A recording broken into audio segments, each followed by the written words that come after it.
All right, we'll go ahead and get started. Well, good afternoon, everybody. I think good morning for some of you. I would like to welcome all of you to today's webinar, Get More Done with GIS. This is part of our Spatial IQ for Map Geo educational webinar series that we do on a quarterly basis. This is our 15th webinar that we've done in our program. All of these webinars are recorded and they will be posted online, and a link to the recording will be shared out with everybody. Before we get started, just a quick logistics that everybody is currently in listen only mode, and we will have a section at the end for questions and answers. And if you have anything throughout the presentation, feel free to throw that into the Q&A or the chat box. All right, let's get started. So our two presenters today are myself. I'm Rebecca Davis. I'm a project manager within the App Geo division of the Sanborn Map Company, now known as Sanborn Geospatial. I've been here for 9 years. I primarily focus on local government in Connecticut and Rhode Island. I've also done some other things with larger folks at the state level as well, but I focus on parcel updates and foundational data, as well as utility data at the municipal level. Carson, you want to introduce yourself? Thanks, Rebecca. Hi, everybody. I'm Carson Polino. I am also a project manager at the App Geo division, going on about 4 years now. The same with Rebecca. I primarily focus on our continued Spatial IQ for Map Geo program. You know, as Rebecca said, a lot of parcel updates and utility management for both towns and cities in both primarily the Massachusetts and the Rhode Island area. As well as some enterprise geo database management and things like that. All right, so just to go over some quick highlights of the Spatial IQ for Map Geo program. The main focus of that is to keep the foundational data up to date, which is your parcels, your zoning, street data, address data, all of those foundational layers. That is included with all of our tier levels. And then with some of our other tiers, you get additional support such as GIS help desk. If there's any questions that pop up throughout the year, any data requests, we take care of it within that. We also have hosted downloadable data on MapGeo, which that can be configured to what you would like to have for your organization, whether it's available to the public or whether it's just available for town staff behind a login. We also have annual overlay themes that we put onto MapGeo for our building tier and above clients. As well, for the building and above tiers, we have an annual strategic plan that we meet with the town and a variety of town staff, not just our main point of contact, to talk about all things and all needs GIS for your organization and kind of get a game plan for what is needed for the year. And of course, these webinars are included. All right, so what we're going to cover today, we're going to talk about some client examples of data analysis that we've done. We've kind of grouped some of them into some categories. So we have identifying non-conformance, land selection, different analyses that we've done in MapGeo, identifying data discrepancies, and then we have a miscellaneous category as well. So our first one is identifying non-conformance. So something that was very recently requested of us was to do a setback analysis for the town of Essex and Connecticut. They were looking to get a buffer around their parcel lines, essentially, for their frontage, as well as their side setbacks. So their frontage setback is 30 feet and their side lots, or the sides, are 25 feet. So we had to do a little bit of data cleanup in order to get started with this project. We automatically had parcel lines, but a lot of the attributes were not populated to identify what those lines were. If they were a frontage lot, if they were for a side between two parcels, if they were along a railroad right of way or water, for example. So here in the screenshots, the red lines are following a right of way. So those would be your frontage lines. The purple lines are your boundary sides and lines. And then there's a little bit of blue at the very top. That is a water line. So we kind of use that as an additional frontage and side lot. So a couple different things were done for that analysis, just to kind of validate that we had identified that line correctly for the buffer. So let's jump into some of the results that we got. So 74% of the lots in the village residential zone are non-conforming, which is a little bit surprising, but it's a very dense area. But this analysis is able to help the town determine if any of their setback regulations need to be adjusted, as in taken down a little bit. So instead of having a 30-foot frontage, it goes down to 20. We have not yet done a follow-up analysis to see if making those changes would change the number of conforming lots, but that is something that we plan to do with them down the road. The next example is a residential zoning lot size conformance. So what we did here is we took the regulations from the town's zoning ordinance of the minimum lot sizes, and anything that was below that minimum has been marked as a non-conforming lot. So the example that I have here on the right side in the orange, that is the R20 zone, which is a 20,000 square foot minimum lot size. In the example that I have that red arrow going to, we can see that that lot size is roughly 13,000 square feet. So it very much falls below that 20,000, making this a non-conforming lot. So what we did for the town is we had created a full town-wide map, which is the large map on the left, but we also created a theme on their map geosite for them where they're able to hover over each of the parcels to get the parcel ID and validate which zone it is currently in, and then the lot size. And anything that has that hatched area would be where that pop-up is only over to show the non-conforming lots. So this was really helpful for them to determine potentially, for example, the subdivision may need to get rezoned, as the majority of those lots, I believe, would fall within the R10 and R15 zones. So something for the town to think about and go from there from this analysis. The next section that we're going to jump into is land selection. So we've done a couple of suitable land selections for 3 of our towns, probably more, but I picked these 3 examples to talk about today. So they wanted to find land that was open for potential development, and all 3 of these towns had different criteria that we needed to follow. I put the criteria on the left in those bullets on the slide. Not all of those were used for these 3 examples. Some of them had a couple, some of them just had 1 or 2, depending on what their request and what their regulations are for development. So the large map all the way on the right, all of the open parcels where you're able to see the imagery underneath are potential lots for development. The criteria for those was had to be greater than 15 acres, was not currently developed, was not in protected open space, did not have significant wetlands. And then we also did a map very recently for them where they had also requested that there was a minimum frontage along a roadway. I don't remember what that frontage was, but that was another analysis that we did to enhance this map to pick the viable lots. The middle top map, this one was a little bit different where they had 2 different options for development. The darker of the greens is parcels that are 4 acres that have 0 development currently on them, where the light green ones are 4 acres with some partial development existing, but still plenty of land available to subdivide for potential development. So they wanted to pull out those 2 different categories. And then the very last one, they were looking at slopes and wetlands primarily in theirs. But we also certainly looked at some of the other criteria as well, that it had to be greater than a certain number of acres, which I don't have off the top of my head on that. But any type of analysis, if you provide us the criteria, we are able to create a map, create a spreadsheet, however you would like to see those results, we're able to do that for you. Another example that we have is location eligibility. So the example in the bottom right, we have certain criteria, again, that we cannot have particular buildings, locations near the potential firearm business zone that they're looking to do.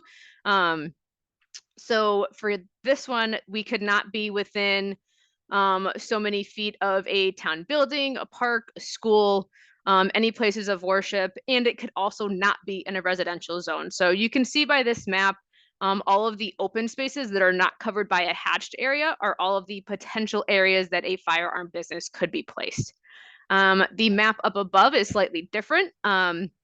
Again, very similar criteria. It could not be in residential zones, and it needed to be the entire town, for the most part, is covered. The very far left of that map is actually the airport. So you can't build on the airport, certainly. So there are very, very few options. There's a couple of holes. You've got one up at the very top, one along this main road over here, where this potential development could happen. Moving on to analyses in MapGeo, I'm going to pass this to Carson. Great, thanks, Rebecca. So we're going to talk about some analytics that either clients have put on MapGeo for various purposes or are leveraging existing MapGeo functionality to kind of give a little bit more information to the people that use MapGeo for the town or city. So in this case, we have the West Hartford here. They have a lot of information that they want to convey to the public. They use MapGeo as a public-facing interface where people can go on and kind of get as much information about the town that they need. So there's a lot of different things like school district, elementary district, your voting district, your trash days, fire districts, and things of that nature that they wanted to have a quick access to. So what they did was have this whole related spatial information context. So when you go into the MapGeo site on West Hartford and you go to, like, let's say your property, your residential property, you can click on that property and it'll pull up a property information table on the left. And that has a lot of spatial related information for that specific property. So in this case that we see on the map, this is for the refuse collection or your trash day, essentially. So when you click on your property, you're able to see all of this information that relates to your spatial location within West Hartford itself. So when you click on your property, you're able to see it's Thursday for your trash collection, what voting district you're in, what sanding route, and what plow route. So this gives you a lot of quick and easy synthesis of all of these different departmental information coming together and just being a nice quick reference that you can see. I'm also just going to jump in there too to talk about the parks near me. So with that one, it's not a particular layer that the parcel falls within, but something that it is near. So I believe we had set the near me to a 3-mile radius. And that can be customizable too if there's something different that you'd want for that. But you can see that there's 9 different parks that are near this particular parcel that was selected. And you can keep hitting through previous and next to see all the other parks that are available. Yeah, awesome. Great, Rebecca. Also, you're able to show all those in the map. And then as Rebecca said, we can configure these to be both private and public. So if you'd like to be able to see and have certain information available to the public and only have, say, something like a fire district or a sanding route be only available to people that have a staff login, then you can configure that as such. This next one, this is something that you could actually, have an analysis done for without MapGeo. This is just, putting it on MapGeo to kind of give the public that informational awareness. So you can have this as a PDF map if you want, but this is basically showing fire station travel distances. So again, West Hartford here, they have, I believe, 5 different or 6 different, including the headquarters, fire stations. So what we have done is done a drive time analysis and symbolize each street and each roadway on how long or how far away they are from that particular fire station. So whether it's one within a mile, within 2 to 3 miles, within 4 miles and 5 miles, within over 5 miles. So this is also really good for kind of getting people aware of like where their local fire station is, how close they are to it, but also can be used to kind of do some kind of what we would call gap analysis and just kind of seeing areas where, on the right-hand side, we're seeing that this particular fire station in the south has areas that it can't reach, within 5 miles. Those are in gray. So we can kind of pull together and see where the weak points are in the system that we currently have. This is able to kind of give a visual to people that need to make those planning decisions. Next, this is very similar. So this is actually, these voting location drive times was, as Rebecca mentioned at the start, part of the Spatial IQ building tier and above. This is a free annual theme that we provide to that Spatial IQ tier. Above, we do one every year. So this one is just kind of doing a very similar analysis to the fire department locations, but we're kind of focusing in on both the drive and walk times for both ballot boxes and voting locations. So this is another one that can be really used by both the public and, town planning staff to be able to see where do we have walkability for voting locations, where's areas that need to rely on driving, and the public is able to see what's the closest one to me. Can I walk to this one? How long is it going to take? And you can kind of factor that into your day during the election time. So that's another big thing that gives people both power to the public and also gives the planning team, an ability to see where are we missing things, where can we put a new polling location or a ballot box that kind of helps alleviate some of that stress for the individual in the town. Yeah, great point. I was also just going to point out this can be used as another type of gap analysis, so you can find out where some of those gaps might be. And I think another example of where this can be used, and I think we've done it for some of our school redistricting projects, to find where children should be placed in a certain school based on their location and their access to that school. Yeah. So this next one is from the city of Watertown. This one's really interesting. So a feature of MapGeo that some of you that have MapGeo may not be aware of or utilizing is the data view scheme. So you can have multiple data views to accomplish multiple tasks. In the top left-hand corner, you kind of select what you have. The standard is that parcel property viewer, where you kind of get that information about an individual residential property that we saw with the spatial related information a little bit earlier.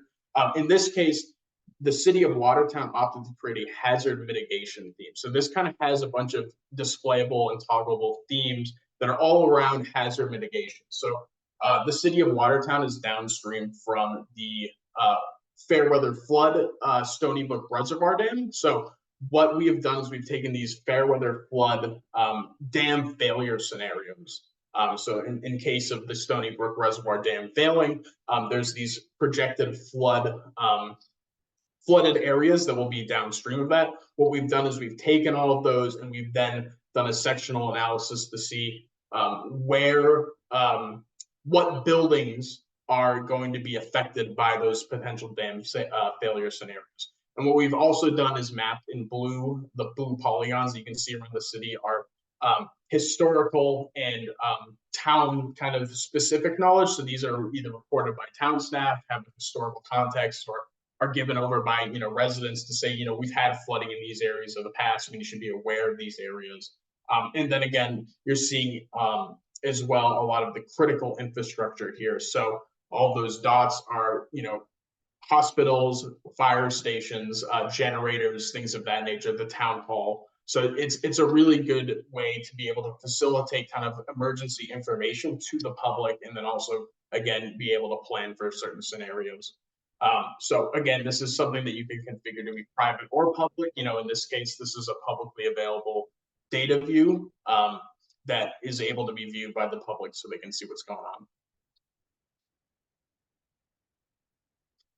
I think we're going to ask an audience poll now. So we don't have an actual poll. If you want to reply in the chat or the Q&A, if you have done any other types of analyses from your organization and what those were, that can be really helpful, in addition to the ones that we've just done. Your ideas may help spark some other people's interest in those similar things. Yeah, that's one of the points of these webinars too, is to kind of share what others are doing to give other places ideas for what they could be doing with GIS and other things that are out there that they just simply might not have thought of. So we'll kind of keep an eye on the chat box and the Q&A, and then we can take a look at some of those feedbacks at the end of the webinar. All right, next we're going to talk about identifying data discrepancies. So the first one we're going to talk about is the difference and discrepancies between the land use identified in the CAMA assessor's data versus what is in the zoning GIS layer. So we've done an analysis to identify, again, those non-conforming lots and that have those discrepancies. So I circled the top area over here. So this top section, these 4 parcels are in a residential zone, but currently in CAMA, they are being identified as the land use of industrial. We can see in the imagery that potentially it's a car lot or something along those lines. The other example is these two lower parcels. These are in an industrial zone, but they are marked and identified being a residential use. Something I found interesting myself, I just took a look at Street View to see like what was going on here, and it looks like some of these two examples at least have the house, which is residential, but then they have a larger garage, which is being used for either commercial or an industrial type use. I noticed that one of these was a construction garage, so they must have a business out of their home. So I'm not sure if that's something that is allowed in the CAMA database to have like a split use. Certainly there are lots that have split zones, so something to potentially think about for the assessors on how things are identified so they're more accurate. The second is mismatches, which we provide a mismatch report for all of our Spatial IQ customers when we're doing their foundational data updates. We identify four types of mismatches. We have parcels that do not match to a CAMA record, CAMA records that don't match to a parcel, and we have identifying any duplicates as well as a size difference, which depending on which state you're in, it goes from 20% to a 50% size difference. So in this case, the two layers that we're able to show as a spatial layer are the parcels that don't match to a CAMA record, and then anything that is a size difference of 20% or more. So the yellow parcel that is on this tax map is a mismatch and does not match to a CAMA record. So there are a couple of potentials as to why that's the case. There potentially was a split in the parcel that was not yet done in GIS, but it was already done in the CAMA database. Or there is an ID that is wrong, whether it's on our side or in CAMA. Identifying these mismatches can help provide a quick and simple answer to say, oh, that's supposed to be lot 123, not 134. So those are super helpful for the clients to see and get on an annual basis. And then the blue lots on this tax map are the parcels that have a size difference of 20% or more. So the calculated GIS area is different than what is in CAMA significantly by 20%. So there, again, potentials for resolving those issues or why they're there. A parcel may have been subdivided, or the CAMA database may not have been updated if there was a recent merge. So we provide a spreadsheet to all of our customers that have any of those mismatches. And we also provide them with a document that provides kind of what could be going on in those examples I just explained. So they have an idea of how to fix it. Certain things we might be able to provide an answer to, like we think based on the address that this mismatch parcel is actually 123 Main Street, and the ID is just wrong. That is joining those two fields together. So we are now into our miscellaneous examples. So something that was recently asked of us was to be able to tell how much mowable area was on town-owned parcels. So a couple of ways that we did this was take a look at the existing impervious cover layer. So any buildings, sidewalks, paved areas were taken out of the area of the total parcel. And then depending on what else is on the parcel, if there was a significant amount of trees or forested area, we kind of did a manual calculation to see how much grass there would be that would need to be mowed. And then others are straight grass and there's nothing to take out. So it's just the full parcel that would be identified. So we provided them with a map of all of the town-owned parcels kind of into 3 different categories. And then we provided them a spreadsheet as well that kind of identified the total number of mow area based on the calculations that we were able to do for them. Another example that we have is a master address table. Some of you in Massachusetts may be familiar with this concept and the need for this. We had a couple of our clients come to us looking to help us kind of do a conformance, not conformance, that's not the right word, do a comparison of the variety of addresses that they have in their data. So they have parcel address points, they have, the state has their own address points, as well as CAMA having their own addresses as well. So in this funny looking spaghetti script up top. That is an FME script, which if you guys are not familiar, FME is a software that does data interoperability, also known as like a data conversion. A lot of the things that get done in here are considered and referred to as ETLs, which are extract, transform, and loads. And it's basically taking in data, looking at it to whatever you're asking it to do, and then it's spitting out the result. So in this case, we took all three of those data sources of addresses, took a look to see if there was anything that was a duplicate address, anything that had, we compared it to if it was a street versus like STREET versus ST and road RD, etc. So we took a look at any of those varieties of spellings as well. And for this town that we did this for, this is a repeatable process. So we created this script once and we're able to run it again in the future. When we do their data updates on an annual basis, we will rerun this script. If we get updated data from the state, we will also rerun the script for them and just give them an output of anything that has any issues or questions on it. So the point and the purpose of them asking us for this, I apologize, I didn't say at the beginning, is for OpenGov for their permitting software. They needed a full list of master addresses in order to build out and create those permits in that software. All right, Carson, you want to wrap us up? Absolutely. Yeah, we just wanted to say thank you, everybody, for attending today's webinar. We just really want everybody to think, if you have locational data, if you have a question that's related to, a specific location, how a location interacts with other people, another location, say, you can leverage GIS to kind of quickly and effectively, and also more importantly, visually solve these problems. And we're here to help with that. We can reach out and we can kind of consult and we can help you get these things accomplished.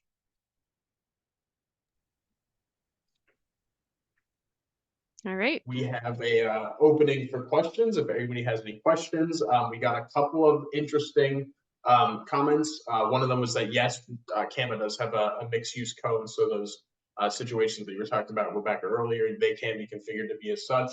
And then we got an anonymous tip, I guess you would call it, that somebody has been creating distances and buffer zones from recreation facilities, which is another great use of it. I'm not sure if they just did a general distance buffer from that location or if they implemented a drive time. So there's a little bit difference there. I just want to kind of highlight that. A distance buffer is just a general, 25 feet out from the spatial location. If it's a polygon or a parcel property, it's from the perimeter of that property, or if it's a point itself, say a building. There's a difference between that and doing a drive time, where you have a drive time analysis basically factors in the speed and speed limits of the roadways, how you would traverse those roadways, and kind of uses things, but similar to kind of how Google Maps gives you a distance between your house and say the grocery store that you're doing. It's able to factor those things in, and it gives you a more nuanced and detailed and complete idea of where the distance is from these things in a practical sense, because obviously you're probably not going to be cutting through people's backyards to get to a recreational facility. You're probably going to be driving or taking some type of public transportation there. So that a drive time analysis does account for that. And I think in the walk time analysis that we did for the voting polling locations, we had also used sidewalk data. So we were able to pull in those sidewalks, and particularly if a sidewalk cross through a park or a town open space, that was used to basically cut down the time instead of walking the perimeter of the block per se.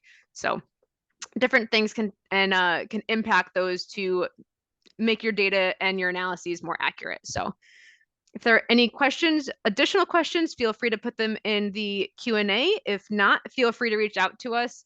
Spatial IQ support@appgeo.com is our email. So if you have anything or you want to have any follow-up discussions about any of the analyses that we had talked about today, feel free to reach out, and we look forward to hearing from you. Thank you so much, everybody. Thank you all. Have a good one.